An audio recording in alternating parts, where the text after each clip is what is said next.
Kemudian dilanjutkan ke planning intervensi jangka pendek atau jangka panjang. Kemudian lanjut ke praktek intervensinya, baru evaluasi. Ya. Nah, yang pertama nih, misalnya ada sebuah kasus pasien mengeluhkan kebocoran urin, itu kan berarti keluhan utamanya adalah kebocoran urin. Ketika dia melakukan apa? Berlari, naik tangga, dan diiringi oleh rasa ingin berkemih secara terus-menerus. Dia mengaku buang air kecil sehari bisa mencapai 12 sampai 15 kali, alias minimal setiap 1 atau 2 jam gitu ya. Nah, kalian sebagai fisioterapi, proses anamnesisnya bagaimana? Selain mengecek identitas pasien ya, sudah pasti ya. Apa yang akan kalian tanyakan? Sebelumnya keluhan utama. Ya, Ibu, bagaimana, ada yang bisa saya bantu? Keluhannya apa? Gitu ya, dicatat. Nanti keluhannya apa, Adik? Bocoran urin saat bla bla bla bla bla bla bla. Kemudian baru menanyakan faktor penyebabnya seperti tadi yang di belakangnya ya, bukannya ya. Riwayat melahirkan, kemudian riwayat apa lagi? Operasi pada area pelvis. Kemudian riwayat apa lagi ada kira-kira? Ada banyak ya di PPT itu ya, faktor yang mempengaruhi terjadinya inkontinensia urin. Selain usia ya, kalau usia kan sudah ditanyakan usianya berapa Bu gitu ya. Kemudian ada riwayat apa lagi kira-kira kalau laki-laki? Riwayat prostat mungkin ya. Terus kalau pada wanita selain kehamilan, cek juga berat badan. Ada resiko obesitas atau tidak ya tentunya ya. Apalagi faktor yang mempengaruhi? Penggunaan obat-obatan atau apa? Konsumsi kafein berlebih ya. Itu ditanyakan. Kemudian kalian rangkum, udah dicatat ya tadi ya, karena saya nggak bawa PPT. Kemudian apalagi ditanya riwayat penyakit dahulu. Riwayat penyakit apa sih yang dapat mempengaruhi seseorang mengalami UI? Misalnya ada riwayat infeksi berkemih nggak, UTI ya sebelumnya gitu ya. Terus penyakit-penyakit lainnya, misalnya diabetes dan sebagainya, itu ya ditanya. Nah itu untuk anamnesis. Kemudian asesmennya mengarah ke UI. Kalian menggunakan alat ukur apa?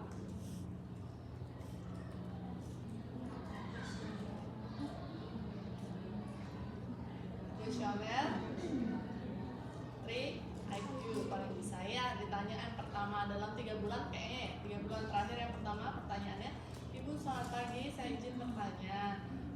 Sebelumnya kita akan mulai proses pemeriksaan, tapi pemeriksaannya itu apa aja, bla bla bla. Kalian jelaskan form konsennya dulu. Pemeriksaan ini bertujuan untuk mengecek apakah ibu itu klasifikasi keluhannya masuk ke tipe urinary incontinence yang mana, gitu ya. Apakah ibu bersedia atau tidak? Inform konsen dulu, baru mulai pemeriksaannya. Karena tadi kalau kelas kalian OSCE pun yang paling banyak ke skip adalah inform konsen. Jadi lumayan poinnya tuh hilang, hampir 10 gitu ya. Kan lumayan ya nanya gitu nilainya, membantu gitu. Terus setelah inform konsen ACC mulai menggunakan kuesioner 3 IQ ya. Ibu, apakah ibu mengalami kebocoran urin selama 3 bulan ya? Kalau nggak salah ya, 3 bulan belakangan ini. Kalau tidak, hanya kadang-kadang, berarti kemungkinan dia hanya bersifat akut ya. Kalau sudah lebih dari 3 bulan, baru kita bisa katakan kronis untuk inkontinensia urin ya. Kemudian lanjut lagi, pada saat apa? Kalau jawaban A, dan gerakan yang memicu urinnya keluar, apa aja dari seperti batuk, berlari, atau pokoknya dipicu sebuah aktivitas fisik, maka akan mengarah ke tipe stres. Kalau yang B kayaknya rasa ingin berkemih secara terus menerus gitu ya, kalau nggak salah yang B ya, maka dia akan masuk ke urge UI. Kemudian yang C apabila tidak dipengaruhi oleh dua hal tersebut ya. Bisa dia bersifat fungsional, bisa juga overflow. Nah ini yang membutuhkan referensi lagi ke dokter untuk memastikan, karena kalau overflow kan perlu USG gitu ya. Nah kalau yang ada yang D nggak Pak? Sampai C aja ya, D gitu ya. Nah kalau dia jawabannya A sama B, maka UI-nya tipe mix ya, mix diantara stress dan urge. Oke, sudah kalian dapatkan kan nih hasil pemeriksaannya? Kita cek juga keparahannya. Seberapa parah sih dengan indeks severity ya? Ya. Nah, seberapa banyak? Yang pertama seberapa banyak apa seberapa lama waktunya? Sudah lama. Saya lupa. Yang pertama tuh waktu ini aja. Oke. Apakah kamu pernah mengalami kebocoran urin? Kalau yang pertama berarti tidak sama sekali ya, berarti nilainya 0. Kalau kurang dari sekali dalam per bulan maka nilainya 1. Kemudian beberapa kali dalam sebulan maka nilainya 2. Beberapa kali dalam seminggu maka nilainya 3. Dan setiap hari, siang dan atau malam itu nilainya 4 ya. Nah kemudian seberapa banyak? Nah yang kedua adalah volume urinnya. Yang tidak sama sekali maka nilainya 0. Kalau yang drop hanya tetesan kecil itu 1. Small splash itu kayak gimana small splash ya? Keluar tapi hanya sedikit, tidak dalam tetesan tapi tidak bisa dibilang dalam keadaan biar langsung banyak pipisnya gitu ya. Ada splash kayak kita mens itu loh deh, kayak keluar lendir yang hitam, tau nggak? Kan berasa ya keluar ya kayak gitu kan. Ya cowok gimana ya visualisasinya? Pokoknya kayak keluar tapi nggak terlalu banyak gitu ya. Oke, kemudian kalau more berarti sudah lebih banyak gitu. Bisa full lah soft tag-nya gitu, bisa full lah nappy-nya, apa sih namanya, popoknya gitu ya. Nah itu dikali adik-adik, yang paling tinggi parah skornya adalah 4 kali 3 yaitu 12 ya, sangat berat ya, itu dikali. Oke, sudah dari sana ingin memastikan stress testnya ini adalah stress UI atau tidak, kalian bisa melakukan tes. Ibu, sekarang kita mulai dengan tes batuk ya. Pertama adalah berdiri, batuk, apakah keluar urinnya? Ya. Yang kedua bisa menggunakan stress test dengan menekan abdomen dan jalan di tempat selama berapa detik kan Dede? Informasi 30 detik ya. Dan lihat apakah ada urin yang keluar atau tidak. Itu paling gampang untuk stress test, paling gampang ya. Cough test dan stress test itu dua hal yang paling penting. Nah yang paling ribet adalah PET test. Tapi PET test itu tidak kita gunakan karena biasanya lumayan tinggi. Karena kalian harus mengukur lagi soft tag-nya pre dan post. Namun itu bisa karena keringat, cairan vagina, jadi hasilnya bisa bias berat dari soft tag-nya ya. Jadi cukup 2 pemeriksaan itu. Sedangkan kalau urge UI kalian tanya itu voiding diary-nya. Kalian lihat seberapa lama, seberapa kali dia melakukan pergi ke toilet gitu loh untuk berkemih. Terus apakah ibu setiap mendengar ada suara air itu pengen pipis nggak bawaannya? Jadi dengar air atau melihat air pun dia bawaannya juga pengen pipis. Itu urge. Itu urge. Ya, dia tidak mampu mengontrol karena dia over contraction dari urinary bladder-nya. Oke, itu yang ditanya untuk urge. Ketika stress testnya negatif, kalian harus sudah mulai berpikir, oh mungkin dia urge. Tapi kalau dia mengatakan dia tidak ada urgensi pengen pipis terus-terusan, mungkin juga dia tidak urge. Tapi kenapa dia bisa ngobrol? Maka akan ada diagnosis bandingnya. Cek USG. Oh, USG ternyata lebih dari 400 mili. Tuh, ya. Jadi justru pada overflow keluhan utamanya adalah mereka itu mereka rasanya kayak pengen pipis, tapi mereka nggak bisa pipis banyak karena kesumbat bladdernya, ada pembesaran atau ada batu di saluran ureternya, gitu ya. Justru pada overflow nanti keluhan utamanya adalah rasa ingin berkemih, tetapi tidak keluar secara maksimal, jadi kayak masih ada rasa sisa, gitu ya. Itu overflow. Jadi pastikan kalian memahami keluhan utama pasiennya. Nah, kalau mereka bilang saya tuh bisa nahan pipisnya, tapi saya tuh susah buka celananya. Jadi sebelum celana dibuka itu udah keluar pipisnya, ngerti kan? Itu berarti udah ke fungsional, ya. Atau kamar mandinya yang terlalu jauh, gitu. Dia sudah berusaha menahan, itu sudah normal, tetapi kamar tangganya terlalu banyak, jadi ketika dia OA, ankle sprain itu susah, berarti itu masuk ke injury. Ya. Nah, dari situlah kalian akan meramu diagnosisnya. Gitu ya. Diagnosisnya. Maka keluhan utamanya adalah gangguan aktivitas fungsional karena kebocoran urin et causa apa UI? Stres UI, urge UI, mix UI, overflow UI atau fungsional UI. Itu cara diagnosisnya ya, untuk diagnosis fisioterapi ya. Bisa diulang Pak fisio? Kecepatan. Oke, jadi diagnosisnya adalah gangguan aktivitas fungsional et causa kebocoran urin dikarenakan urinary incontinence tipe apa? Nanti pada saat ujian kalian bilang ibu, jadi ibu ini mengalami gangguan aktivitas fungsional sehari-hari ya bu ya, karena ibu mengalami kebocoran urin karena urinary incontinentia tipe ini. Jadi bilang ke pasien, tapi kalian jangan lupa mendokumentasikan, karena pada saat ujian kalian juga harus bawa kertas nulis SOP lah minimal ya, apa diagnosisnya. Oke, setelah kalian mendapatkan diagnosis, kalian lanjut ke planning jangka pendek. Nah, kalau untuk stres UI, maka planning jangka pendeknya apa?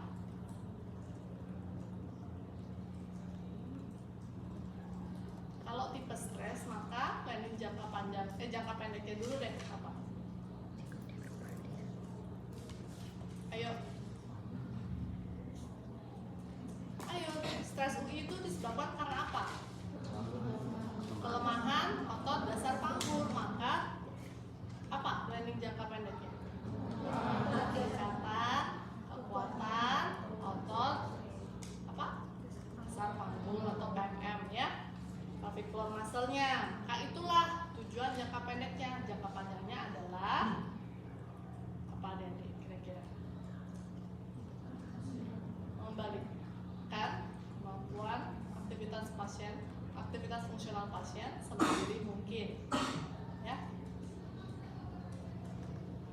atau meningkatkan kesejahteraan hidup pasien atau kualitas hidup pasien, itu bebas lah ya. Itu jangka panjangnya. Jangka pendeknya adalah meningkatkan kekuatan otot pelvic floor-nya. Maka intervensi yang tepat adalah Kegel exercise. Nah, ibu saya akan berikan ibu latihan Kegel. Latihan Kegel itu adalah apa? Jadi ibu seperti menjepit begini. Dosisnya berapa kali?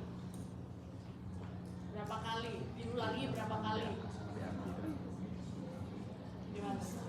Ya. Tes batuk sama tes jalan di tempat itu harus tes. Ya. Nah, untuk dosis Kegel itu sebenarnya bervariasi di tiap jurusan. Tapi kemarin ada yang ngajarin keluhan pelvis. Dari Bu Nopi ada ngasih dosis nggak? Ada. Berapa? 3 set, 10 set. Satu set berapa kali? 10 repetisi. 10 kali itu ditahan berapa? Ditahan 8 Nah, kita samakan, sepakat supaya tidak bingung ya. Nah, setelah itu kalian praktekkan bagaimana Kegel exercise yang tepat. Gimana caranya? Nggak ada bednya loh. Coba di sini aja ya, bisa mundur dikit. Satu.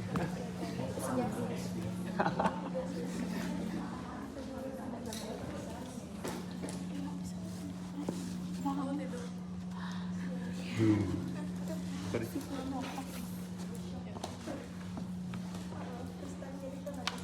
Iya, nggak apa-apa. Pengalaman pertama ya, tidur. Nah, posisi pasien seperti apa? Tidur dulu ya. Paling gampang adalah lihat pasiennya pada saat tidur, karena kalian bisa lihat apakah dia salah berkontraksikan, apakah glutes-nya yang terkontraksi atau memang sudah PFM-nya, gitu ya. Nah, kalau kalian, Mbak namanya siapa Mbak? Dita. Siapa? Dita. Oke, Mbak Dita. Nah, kalau coba kamu kontraksikan pantatmu, kontraksikan kayak jepit pengen pup, ayo. Nah, akan ada sedikit pengangkatan dari glutes-nya. Ini salah, berarti ini penjepitannya tidak tepat, itu lebih ke anus. Nah, kalau dia pasiennya itu harus kontraksi PFM, kalian sebenarnya bisa palpasi eksternal oblik dari pasiennya, ya. Sakit? Baru habis makan terus. Sorry ya, jadi kalau dia mengkontraksikan pelvic floor muscle-nya, maka eksternal oblik itu akan sedikit lebih tegak, ikut berkontraksi. Oke, tarik nafas Ibu, buang lewat mulut. Oke, coba tahan pipisnya Bu Dita. Oke, tahan pipisnya, jadi akan sedikit terangkat bagian abdomennya, ya. Tapi lihat pantatnya, nggak boleh naik ya. Oke, tarik nafas, buang. Oke, jepit Ibu, jepit. Kan ada kontraksi dari eksternal obliknya. Jadi kalian palpasi, relax, tahan, tarik nafas, buang, tahan pipisnya, kuat. 1, jangan tahan nafas Dit, nafas biasa. 2, 3, 4, 5, 6. Soalnya nggak harus 6 detik sih, makin lama berarti dia makin kuat menjepit ya Dede ya. Nah, ini gerakan yang paling pertama, posisi yang pertama. Kita mau persulit, angkat tabletop ya. Oke, sorry. Kayak gini ya Dede ya, kamu tidur. Nah, ini buka selebar hipnya ya. Oke, tarik nafas, buang, jepit. Jangan makin dekat. Jadi makin lebar pahanya, antar paha, maka akan sulit dia menjepit, makin susah, makin ada tekanannya. 1, 2, 3, 4. Nafas biasa gitu. 5, 6, relax. Sekali lagi, 1, 2, 3. Yuk. 1, 2, 3, 4, 5. Relax. Bisa dalam posisi tidur. Dalam posisi duduk bisa juga. Dengan cara kakinya V. Buka. Makin lebar, makin susah. Makin kalian lebarin, itu makin susah ya. 1, 2, Nggak bisa kalau ya segini aja robek. Ya. 1, 2, 3, jepit. 1, 2,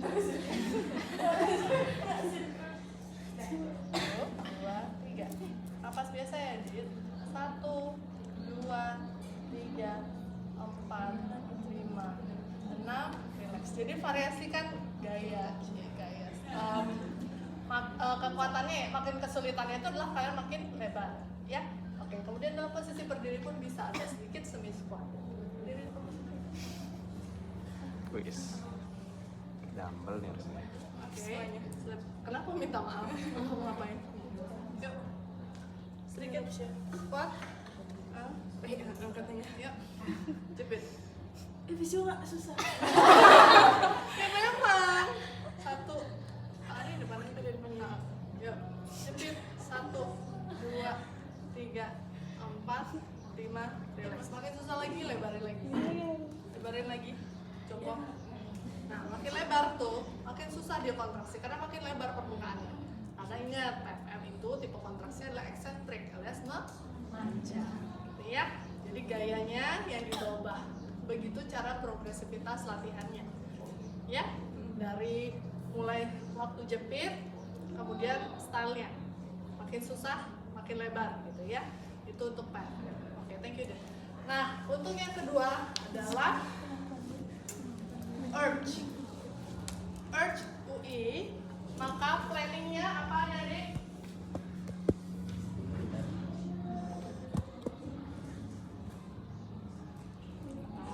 Belajar kontrol.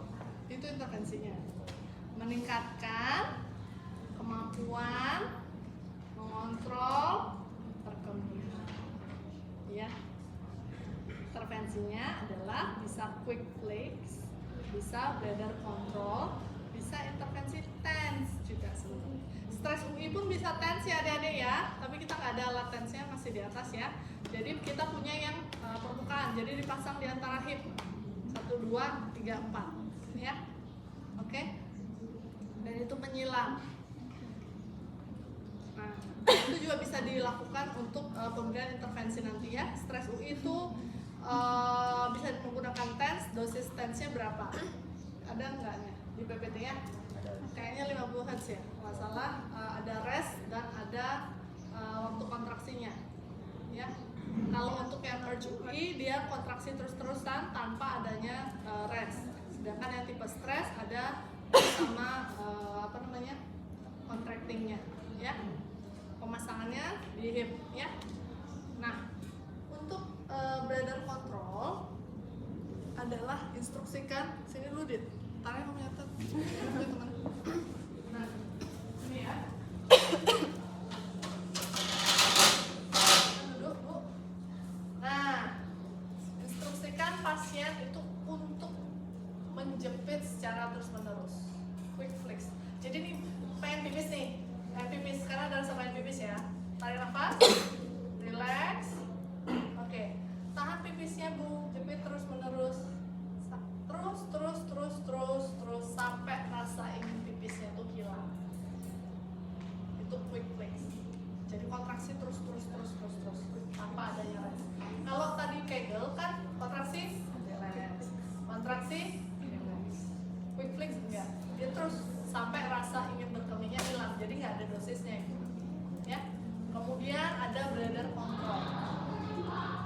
Bladder control itu ketika pasien ingin berkemih, maka instruksikan pasien tarik nafas.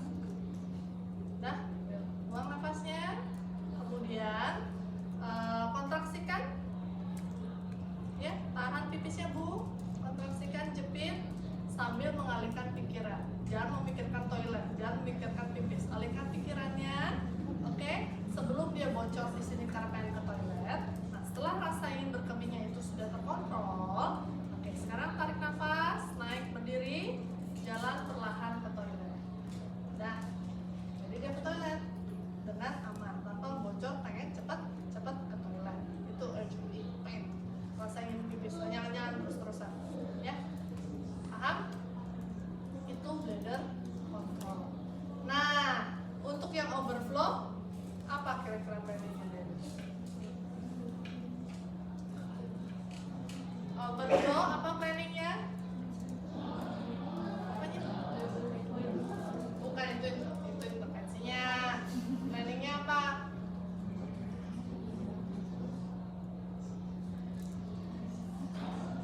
Apa ayo?